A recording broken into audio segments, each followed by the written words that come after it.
جب بھی کسی قبر پر جائیں تو پہلے وہاں جا کر سلام کہیں، جیسے احادیث میں موجود ہے اس طرح سلام کہیں۔ کسی ولی اللہ کے پاس جائیں تو اتنا بھی کہہ سکتے ہیں السلام علیکہ یا ولی اللہ ورحمۃ اللہ وبرکاتہ۔ اس کے بعد آپ سورہ فاتحہ پڑھیں، پھر 3 دفعہ سورہ اخلاص پڑھیں، پھر اللہ کی بارگاہ میں دعا کریں، یا پھر ما تیسر من القرآن، جو تمہیں میسر ہو۔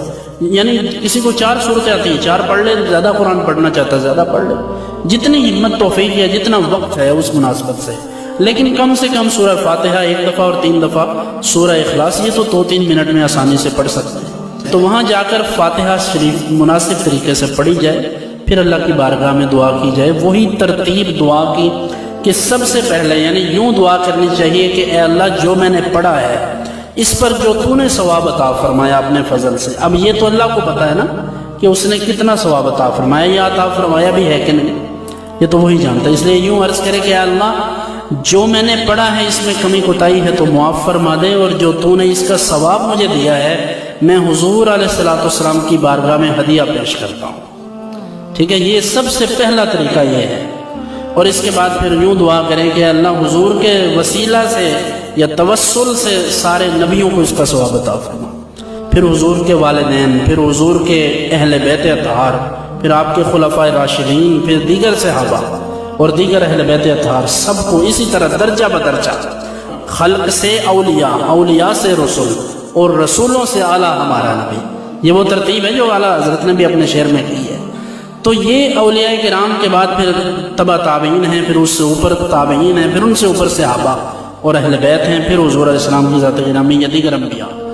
تو اسی طرح درجہ بدرجہ سارے ولیوں کے لیے، تمام صالحین کے لیے دعا کریں۔ اور پھر دعا کا طریقہ بھی یہ ہے کہ اس طرح ہاتھ جتنا ممکن ہو ہتھیلیاں قبلہ کی طرف ہوں۔ اب ہمارے ہاں دعا اس طرح ہو رہی ہوتی ہے، یہ تو یہ ایسے ہوتے ہیں، ہاتھ کچھ ایسے کر رہے ہوتے ہیں، مل رہے ہوتے ہیں، منہ ادھر کو ادھر کو ادھر کو، یہ سارا کچھ۔ تو یہ دعا کا سنت طریقہ نہیں ہے۔ دیکھیں باقی اگر اللہ رب العزت کسی کے عمل کو ناپسند نہ فرمائے تو ہم اس پر کوئی بعض اعمال ایسے ہوتے ہیں کہ ان میں شدت نہیں ہو سکتی۔ اب اگر دعا کوئی سیم اس طرح نہیں مانگ رہا تو اس کا یہ مطلب نہیں کہ قبول ہی نہیں ہوگی، اس کا یہ مطلب ہے کہ سنت طریقہ یہ ہے کہ دعا اس طرح مانگی جائے، دھیان نیچے ہو اور پھر ہاتھ ایسے ہوں، اور کوشش یہ ہونی چاہیے کہ سینے کے برابر ہوں کم سے کم۔ کچھ لوگ ایسے ہیں کہ جنہیں یہ لگتا ہے کہ دعا کے لیے ہاتھ اٹھانا ہماری توہین ہے۔ آپ نے بھی دیکھے ہوں گے، میں بہت ساری جگہوں پر فاتحہ کے لیے تعزیت کے لیے جاتا ہوں تو کچھ لوگوں کو دیکھا ہے، اور یہ مسئلہ زیادہ تر ان لوگوں کو ہے جن کے پاس 2-4 روپے ہیں، جنہیں نئی نئی دولت نصیب ہوئی ہے، یہ مسئلہ ان کو ہے، یا اصحاب سیاست کو، یا پھر کسی اچھی یونیورسٹی میں غلطی سے چلے گئے تو انہیں یہ لگتا ہے کہ ہم چونکہ پڑھے لکھے لوگ ہیں یا اہل ثروت ہیں اس لیے ادھر ہی ٹھیک ہے۔ تو اگر آپ ادھر ہی ہاتھ رکھیں گے سنت کے خلاف ہے، اور اگر یہ تکبر کی وجہ سے ہے تو اس طرح تو اللہ تعالیٰ کیا، یہ تو بندہ بھی کچھ نہیں دیتا ایسے کرنے سے۔ تو اللہ کے شایان شان نہیں ہے کہ آپ یہ کریں، اس کی بارگاہ میں ہاتھ ایسے اٹھائیں، مانگت بنیں اس کے مانگت۔